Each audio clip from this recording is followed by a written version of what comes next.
2 for 8. Brady floats it. He's got Evans. Brady throws end zone. He's got Evans for the touchdown. 3rd down and 9. Brady slides. He's going for Godwin downfield. And a juggle and a catch. 1st down, Fournette stutter steps and now is able to bounce. What a move, a spin, and touchdown. Almost anticipate the snap count. Here's a pick. Brady goes for the deep shot. He's got a touchdown. Scotty Miller. Oh, my God. Justin Jones coming across the field, and that's a fumble. Devin White back in the end zone. Touchdown Braves. They're down 5, and another one to it. Toss to Godwin. He's got the 1st down, and this game's over. The Tampa Bay Buccaneers and Tom Brady are going to Super Bowl 55.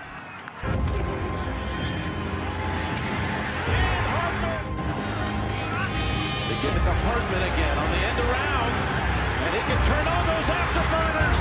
Look out, inside the 40. Feed it with your points, Jeff. Here's the fake toss. Able to get away and find Hill at the 35-30.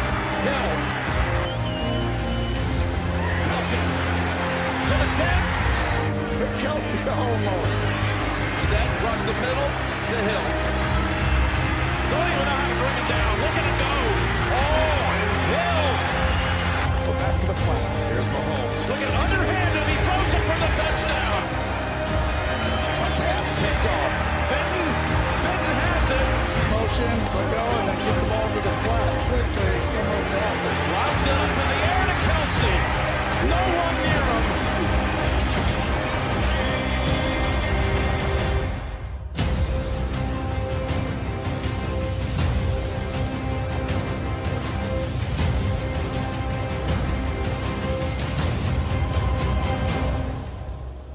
America's biggest festival is here.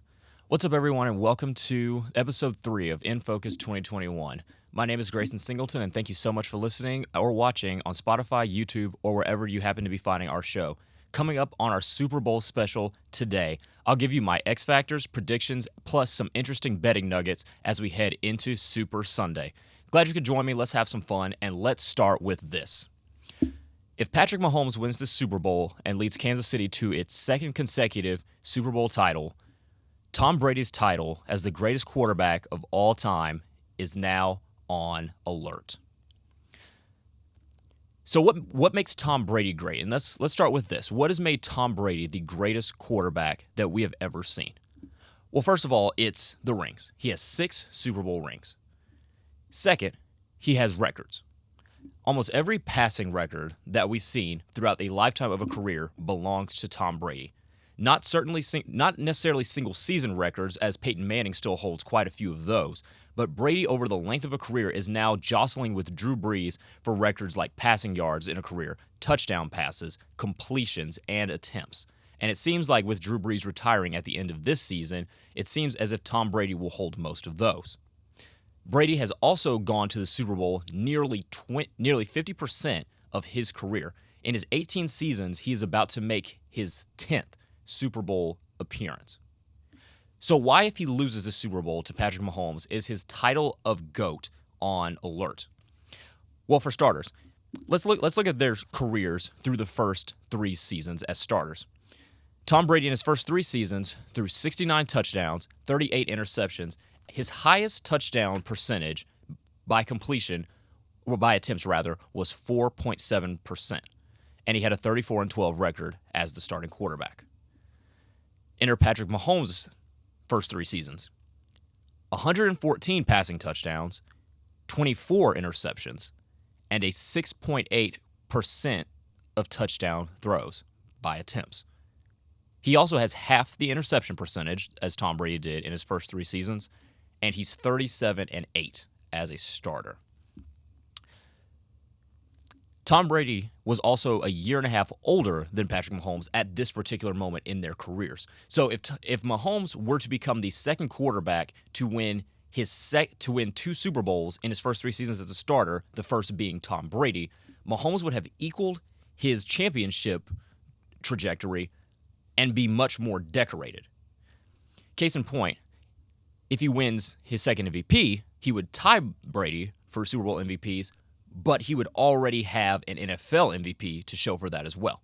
He would already have an NFL MVP to show for it, an NFL Offensive Player of the Year award, as well as leading the league in both passing yards and touchdowns, all before Tom Brady ever did.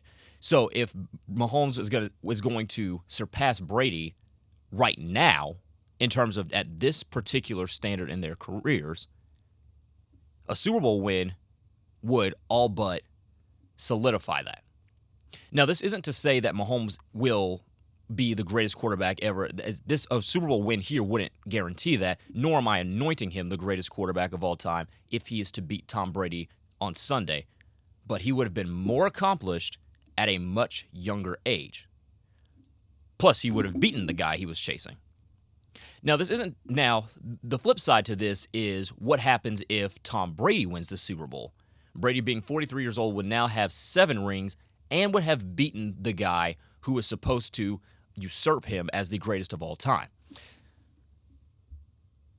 A Super Bowl win for Brady would make it much more difficult for Mahomes to climb that mountain.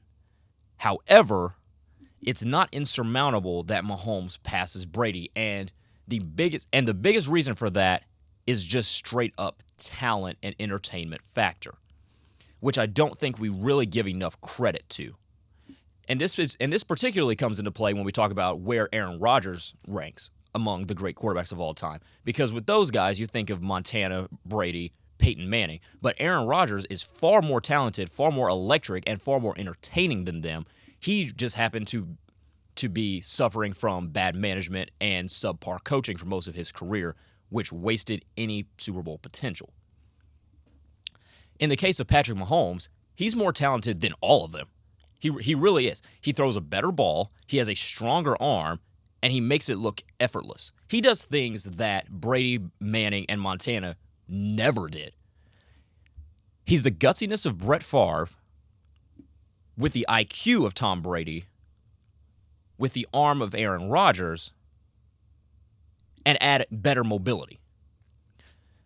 And if he keeps putting up numbers like he did in his first season when he threw 50 touchdown passes and almost 5,500 passing yards, leading the league in both, and placing him amongst the all-time greats in both of those categories in terms of a single season performance, I would venture to say Mahomes would maybe need 4 or 5 Super Bowls to really start the discussion of greatest of all time as it pertains to going up against Tom Brady, even if he loses. Now, losing makes that mountain a lot harder to climb because those who would still adhere to Brady still is the greatest of all time would have that argument that Brady beat Mahomes.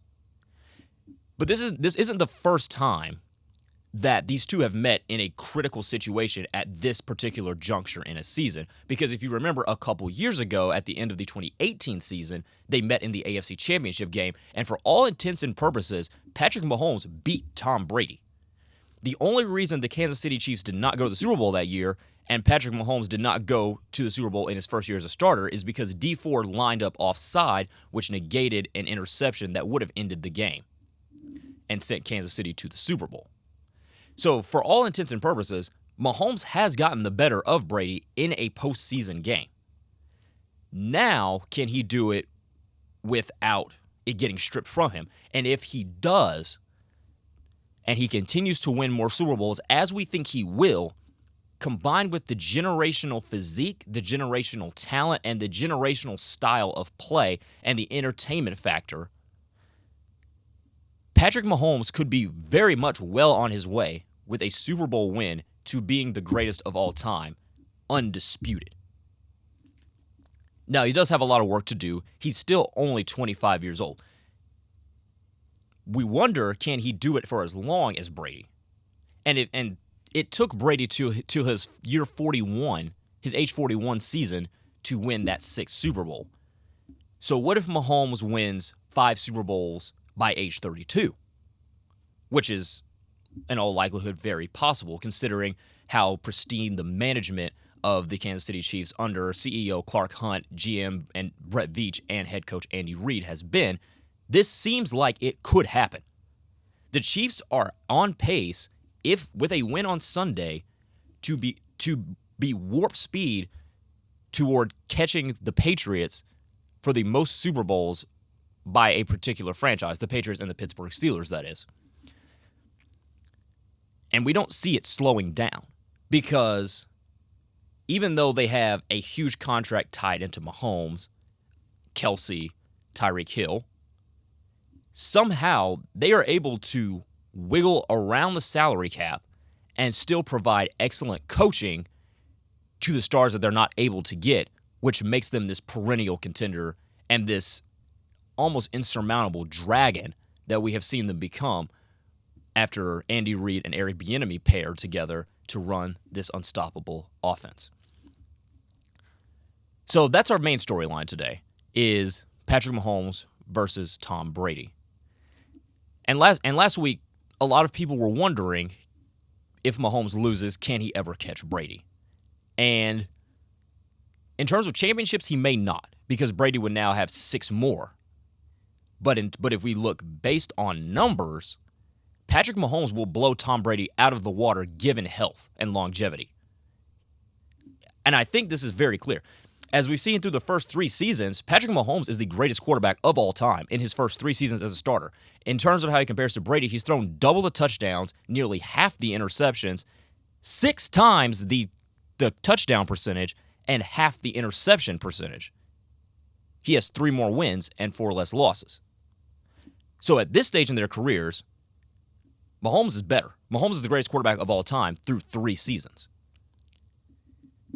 And if this upward trajectory goes as planned, he will pass Brady by age 32, by age 33. So there's a lot riding at stake here for both Mahomes and Brady in terms of legacy. But I want to shift to this before we move on to another fun topic for those betting people out there. What does this mean for Andy Reid?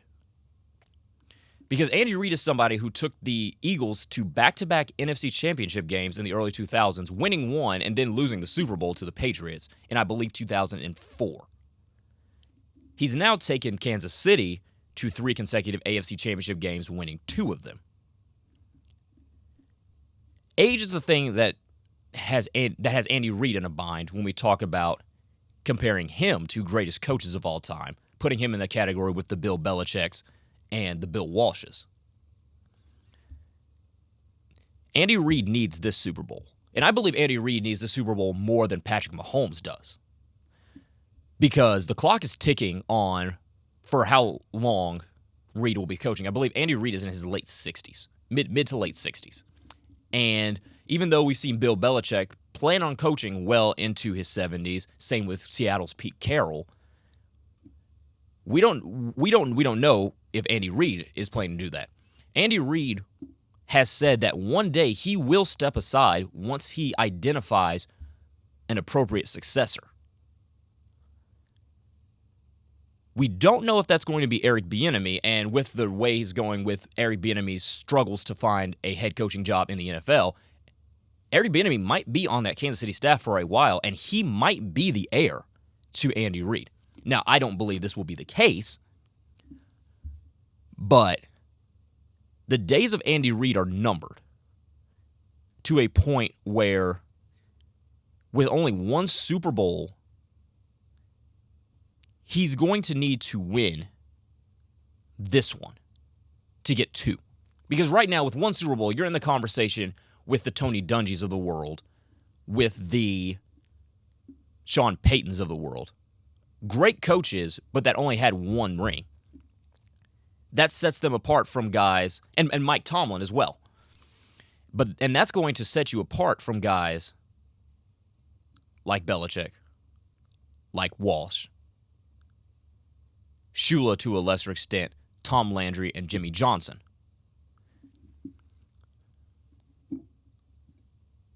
So this is going to be interesting in terms of Andy Reid. Now, Andy Reid, to me, is probably the greatest offensive coach of all time, at least of the 21st century.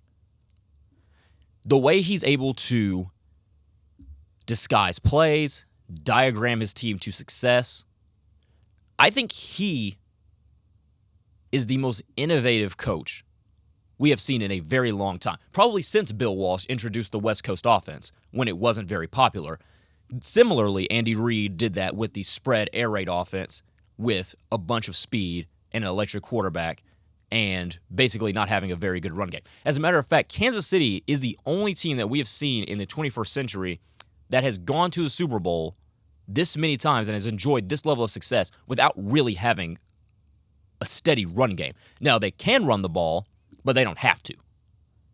If Kansas City, for all intents and purposes, wanted to, they could throw the ball 70 times and probably still win a game very easily. That's just how good that offense is. And with the numerous ways to throw the ball, and with throwing the ball being the extension of the running game, those stats can be a little inflated and become convoluted. So Patrick Mahomes versus Brady, Andy Reid versus the GOATs in terms of coaching.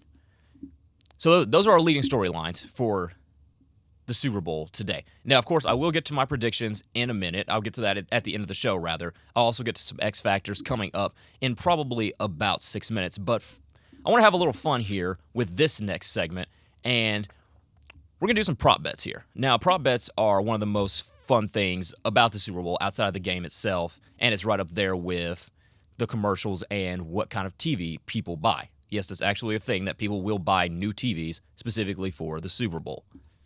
Hopefully one day I have that level of expendable income because that seems kind of cool. But here's some prop bets for you, and for those of you who are not familiar with how betting lines work, a negative odd will denote the favorite. That's so a minus 110 will mean that if you wagered $100, if you wagered $110, you would win $100. A positive odd is the betting underdog for that particular circumstance, and you would have to wager that much to win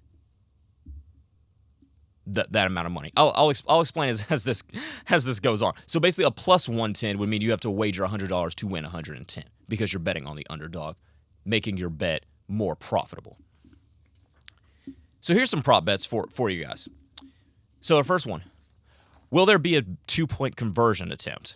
The yes is the underdog at plus 130. The no is the favorite at minus 150.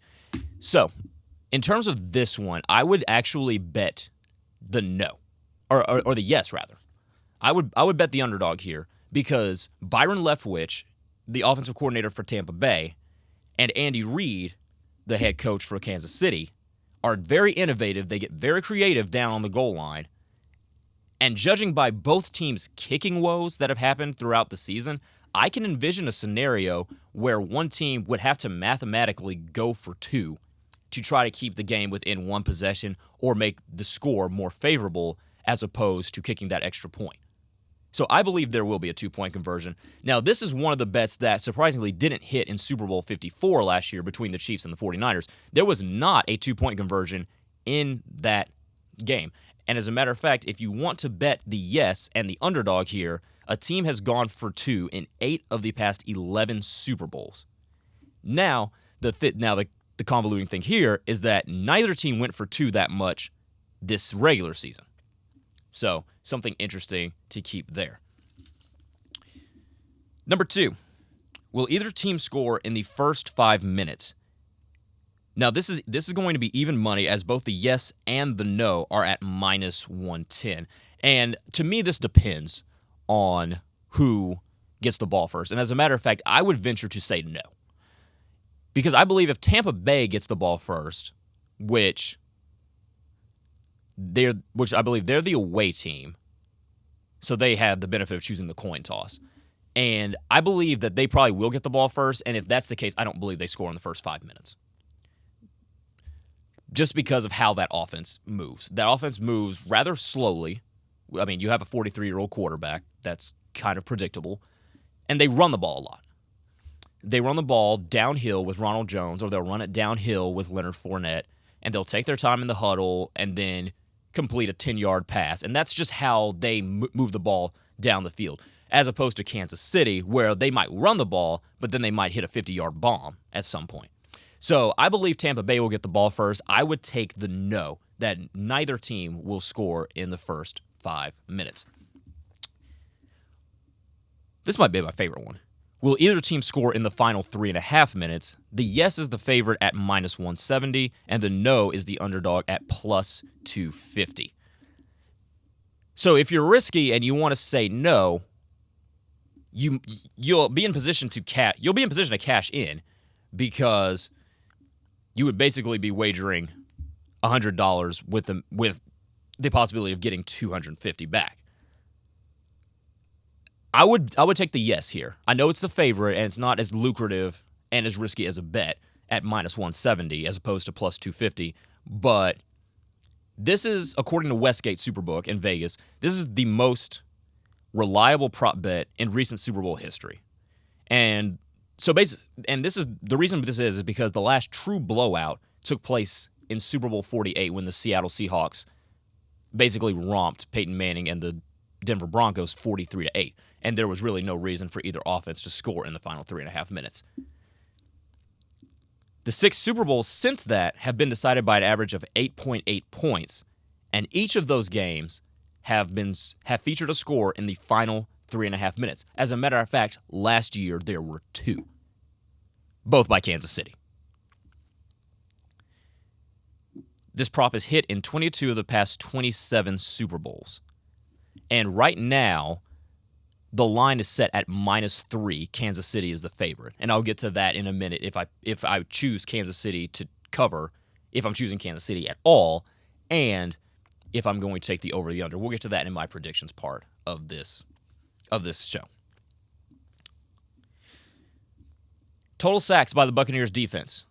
Is it going to be over 2 or under 2? Now, the over 2 is the betting favorite at the betting underdog, rather, at plus 120. And this is one I don't understand, because I do expect the Buccaneers to get over 2 sacks.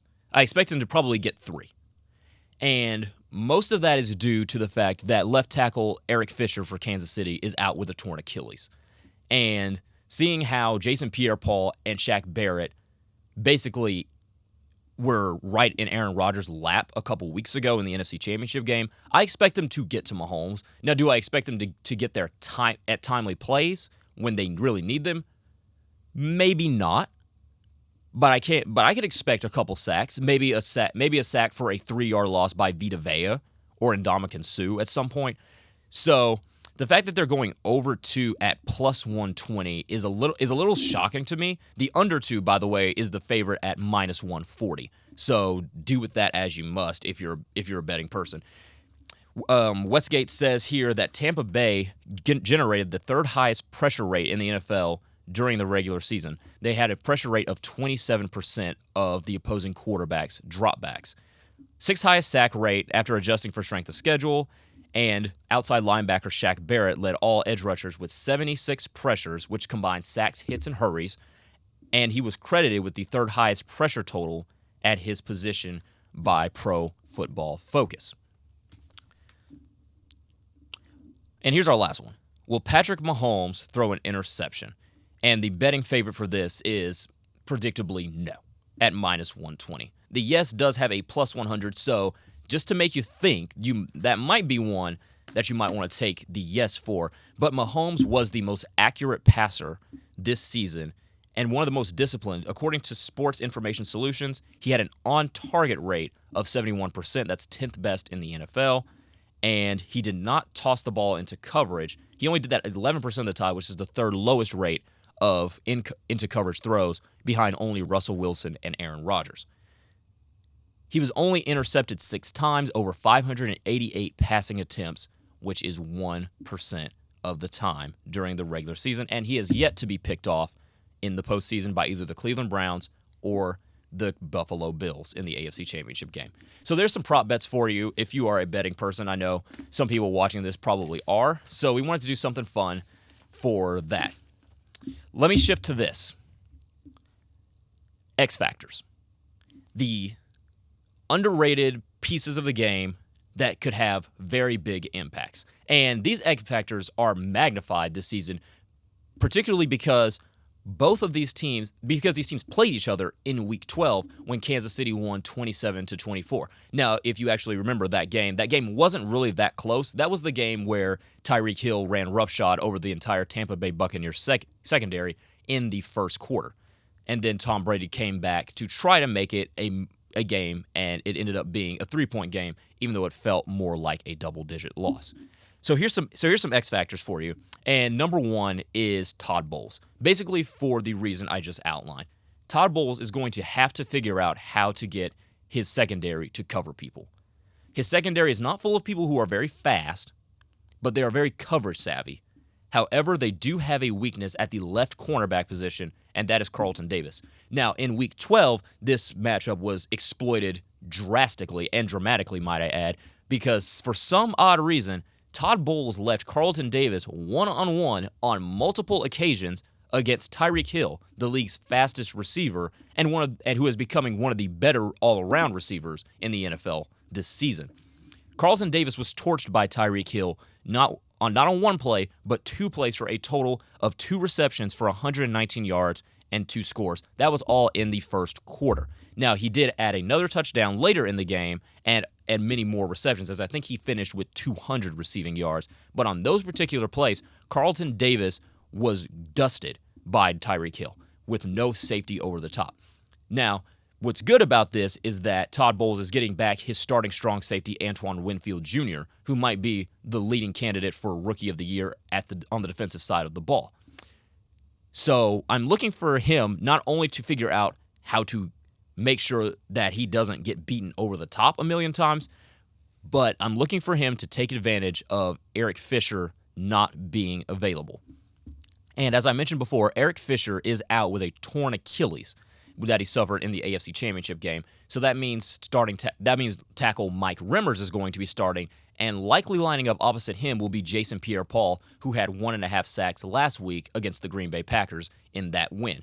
Jason Pierre-Paul has also been very good throughout the season and is a veteran bona fide pass rusher that is largely recognized by his peers throughout the NFL for his pass rushing ability. And that leads me to my second X factor, which is Mike Remmers himself, the tackle who is expected to start in the absence of Fisher, the former number 1 overall pick. Remmers is interesting because Remmers has been a starter throughout most of his career. He just didn't start at tackle this season because they had Fisher and then Andrew Wiley over at right tackle. Remmers did start a Super Bowl when he was a member of the Carolina Panthers in Super Bowl 50.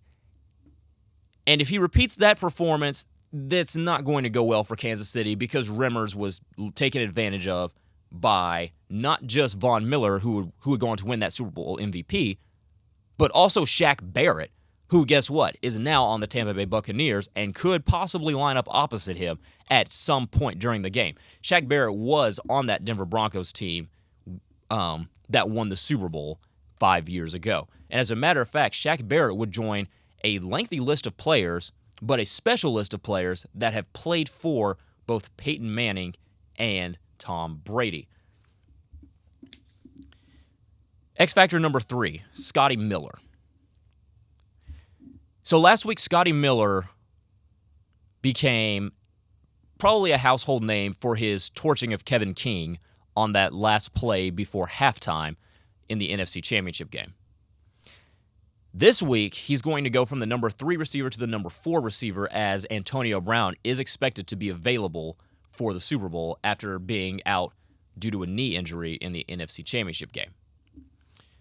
So that means Scotty Miller likely will see coverages from backups like Rashad Fenton, possibly a matchup with safety Daniel Sorensen, and will probably see some time being covered by linebackers, possibly Anthony Hitchens or Damian Wilson. So there's going to be a lot of favorable matchups for Scotty Miller. Can Tom Brady find him?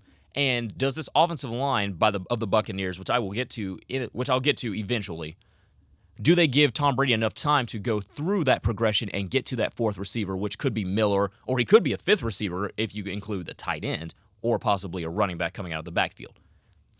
So Scotty Miller is interesting because I think he will draw favorable matchups depending on how they line him up.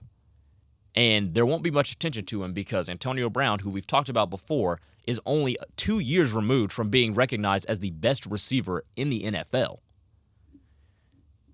So Scotty Miller is X Factor number 3. X Factor number 4, Daniel Sorensen. Now, this is one I take back to the Week 12 matchup between Tampa Bay and Kansas City. And part of the reason that Tampa Bay came back furiously in the second half to make the game more respectable is that Tom Brady started finding Rob Gronkowski.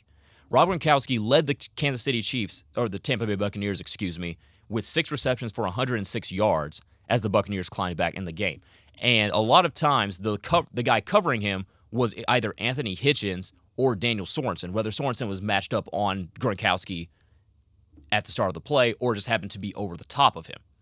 And I believe Sorensen will draw the assignment to either Gronkowski or Cameron Brate, both of whom Tom Brady likes to use a lot, as Tom Brady does have a history of liking to use tight ends, which I think made him look worse in New England last season because they just didn't have a very capable tight end at that point in time. So with that being said, if Sorensen can take out Gronkowski, or if defensive coordinator Steve Spagnuolo designs a coverage around Sorensen being on Gronkowski to limit his production, that throws a real kink into the Tampa Bay offense. Now, obviously, the Tampa Bay offense has Pro Bowlers Chris Godwin and Mike Evans on the outside, but those guys have been marginally inconsistent throughout most of the season and into the postseason, especially Godwin. So how much attention does the safety pay to him? Not to mention the fact that Mike Evans is not necessarily a deep threat. So safeties like Sorensen and free safety Juan Thornhill may be able to play more designed coverage, more designed man-to-man coverage on Gronkowski because they don't really need to worry about being burned over the top. That said, I'm going back to my third X factor, which is Scotty Miller, and does Sorensen pay more attention to him, and then divvy the assignment to Rob Gronkowski to a linebacker. Sorensen also is a playmaker in the run game and is excellent as a blitzer. So he's the defensive player for the Kansas City Chiefs, along with Tyrann Mathieu, that should be all over the place. And Tampa Bay is going to be hard-pressed to figure out what exactly Sorensen is doing on a particular play. So if Steve Spagnuolo uses Sorensen very well, you could see a lot of problems in that for that Kansas City defense causing the Tampa Bay offense. All right, those are my X factors for the game. Let's get to what you guys have been waiting for, and that is, what do I think is going to happen? The over-under is 56.5, and I'm going to take the under on this one. I don't believe there will be that many possessions just based on how Tampa Bay runs their offense. And I believe this Super Bowl is going to look very similar in terms of pace of play and play style to last year's Super Bowl between the Chiefs and the San Francisco 49ers. A game I believe the Chiefs won are along the lines of 31-20. I don't have that score in front of me, and I apologize for that. And that's precisely what I'm going to pick this score to be, 31-20, which would put the point total at 51 and therefore under the line of 56.5 as it stands on Monday afternoon when I'm recording this show. Right now, Kansas City is the favorite with a -3 line. And with that said, I'm going to pick Kansas City, and I'm going to pick Kansas City to cover. I'm going to pick Kansas City 31-20 for a couple of reasons. I think Kansas City will score points on this team. And I mentioned my X factor being Mike Remmers, who's probably going to start at left tackle, either left tackle or right tackle, depending on what they want to do with Andrew Wiley. Do they want to move him from right tackle to left? Keep in mind that losing Eric Fisher isn't the biggest deal as we're making it, because Kansas City has played most of this season with a makeshift offensive line, because you had guys like Laverne Tuvernay, the guard, who started last year's Super Bowl. He completely opted out of the entire season. And due to various other injuries and opt-outs, Kansas City has been missing 3 of its projected 5 starters on the offensive line this season. So now they're just down 1 more. But this is something and a situation that they are very used to. Keep in mind that Patrick Mahomes also doesn't really need a very stout offensive line to be able to function, because either he's getting the ball out super quickly or he's dropping back 10 yards and launching it 60 yards, all within about 3 or 4 seconds. So I think the Chiefs score 31 points at the very least, and that will depend on Tampa's defense. Does Tampa play so far off and only surrender the short game, which Kansas City is very capable of beating you with and very content to do so? Or do they try to play aggressive and risk getting burned over the top? So that's the Kansas City side of things. To the Tampa side of things, it gets a little bit more interesting. Because what's underrated about Kansas City is that Kansas City's defense peaks at this time of year. For some reason, they start taking the ball away at a much higher rate toward the end of the postseason. They did it in the Super Bowl last year when they picked off Garoppolo twice. They picked off Josh Allen once, and they made life very difficult for the Cleveland Browns, even though the Browns were able to hang in there. And I believe that Kansas City has the recipe to make life miserable for Tom Brady, because they have 2 excellent safeties that can apply pressure on the quarterback, Sorensen and Tyrann Mathieu, the Honey Badger. And what we've seen is if you apply pressure to Tom Brady, he is a totally different person. And this is predictable with a 43-year-old quarterback who, for most of his career, has been more or less a stationary target. We saw last week against Green Bay in Lambeau Field when he threw 3 consecutive interceptions to give Green Bay a chance to get back into the game. Now, the difference here is that I believe if he throws consecutive interceptions on consecutive drives, I don't believe that it will allow Kansas City to get back in the game. I believe it would allow Kansas City to take Tampa Bay out of the game.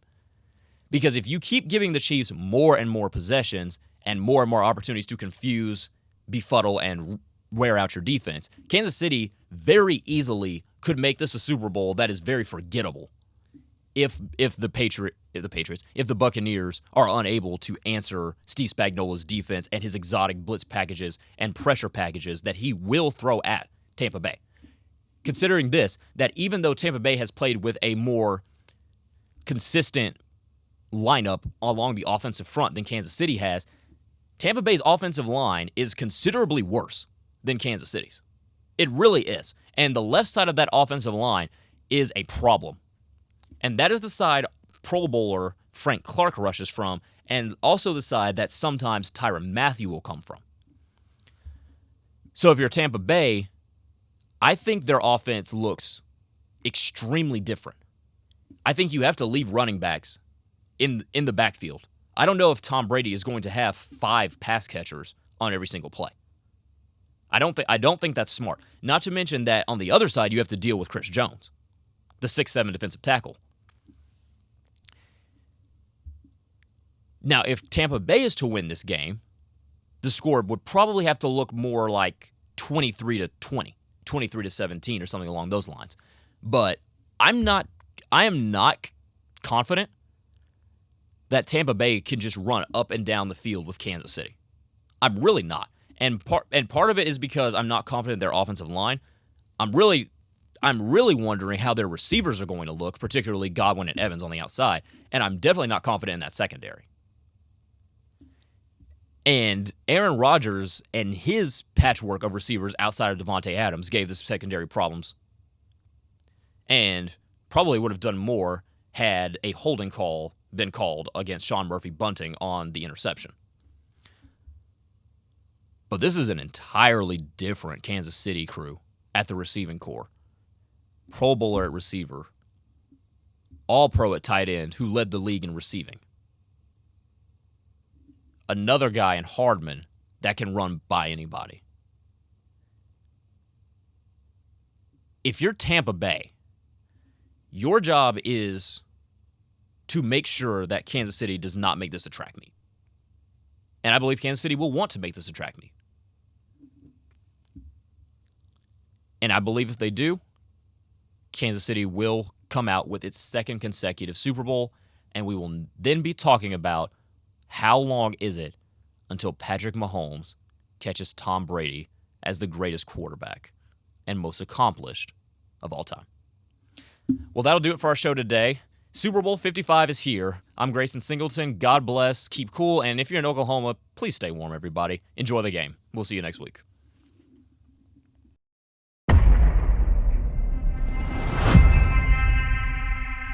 This is our only chance.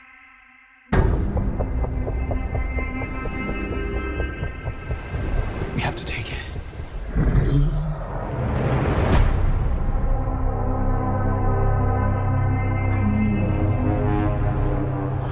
We need Kong. The world needs him to stop what's coming. And this child, she's the only one he'll communicate with. I knew that they had a bond. She had nowhere to go, so I made a promise to protect her. And I think that in some way, Kong did the same.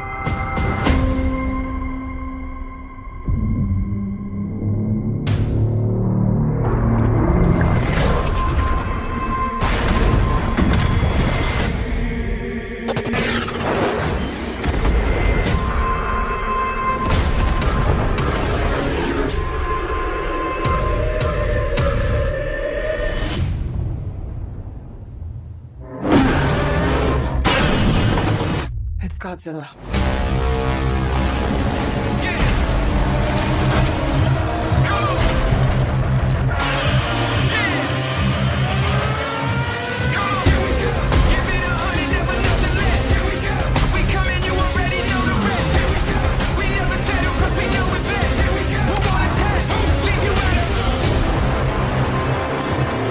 These are dangerous times. Godzilla's out there and he's hurting people and we don't know why. There's something provoking him that we're not seeing here. I'm of the same opinion. The myths are real. There was a war. And they're the last ones standing. I keep reaching for greatness because I'm built from it. Who bows to who? Nobody gonna stop me. Kong bows to no one.